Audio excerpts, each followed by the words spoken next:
একদিন গোপাল সাধু দেখে বললো, অশ্বিনী রে অশ্বিনী, তোর কাছে রাখি দাবি, তুই আজকে আমার সঙ্গে ওরাকান্দি যাবি। আমার অন্তরে জেগেছে, ভাবো আজকে গুরুচাঁদ ঠাকুরের কাছ থেকে তোর কিছু চাইয়াই নিতে বসা। গোপাল সাধু চেতন রয় যখন অশ্বিনীকে নিয়ে ওরাকান্দি রওনা দেয়, গদি ঘরে ঠাকুর বসা রয়, গোপাল প্রণাম করেছে গুরুচাঁদ ঠাকুরের পায়, ডেকে বলছে, বাবা কথা লাও, কৃপা করে অশ্বিনীকে কিছু দাও। গুরুচাঁদ ঠাকুর দিল ধারণা, আমি দেবো কেমন করে, ও তো কোনোদিন কিছু চায় না, ও তো চায় না। এই চা এখন চা। এখন অশ্বিনী গোসাই চিন্তা করে, দাদা যখন বারবার করে চাইতে বলে, তা চাওয়া লাগে না।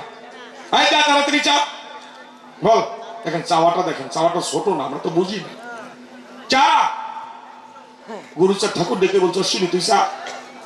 অশ্বিনী ডেকে কয়, চাইতে যখন বললো দাদায়, আমি চাই তোমার রাঙা পায়, কি চাই জানো? আমি তোমারে জানাই, এখন আমি তোমার নামে ভিক্ষায় গেলে কিছু ভিক্ষা পাই, এই আশীর্বাদ করো। আমি দেই ধারণা, আজ থেকে ভিক্ষায় গেল অশ্বিনীকে যেন কেউ কোনোদিন ভিক্ষা দেয় না। যাওয়াটা বুঝতে পেরেছেন তো? কেননা আমাকে যদি ভিক্ষা না দেয়, আমি যদি কিছু না পাই, তো নিশ্চয়ই আমাকে তো কেউ খাবাই বাঁচাতে হবে। কি বলেন? চায় না, কিন্তু যা চাইছে ভগবানকে বেঁধে নিয়ে গেছে। আমি ভিক্ষায় গেলে যেন আজ থেকে আর ভিক্ষাও না পাই, তাহলে ভিক্ষা না পাইলে আমি কি করে বাঁচবো? তুমি আমার বাঁচাবা। এটা হচ্ছে গোপনের কথা। দেখেন আবার চিন্তা করে, অশ্বিনী গোসাই যখন বৃন্দাবন দর্শন করে একটা গাছ তলায় বসে মনানন্দে চোখের জলে ভাসে আর ডেকে বলছে, আমার হৃদ কদম্ব তরু মূলে দাঁড়াও এসেছি হরি, আমি এই উৎসবে বায়ু বসাবো প্রেম রূপারাই কিশোরী, আমার হৃদ কদম্ব তরু বলে দাঁড়াও এসেছি হরি। হঠাৎ করে চিন্তা করে, বৃন্দাবন ঘুরে ঘুরে ক্লান্ত কলেবরে এত কষ্ট হয়ে গেছে, তাই তাহলে যদি একটু তাবুক পাই, যদি একটু তাবুক পাই, মনে মনে বাসনা করেছে ভাই।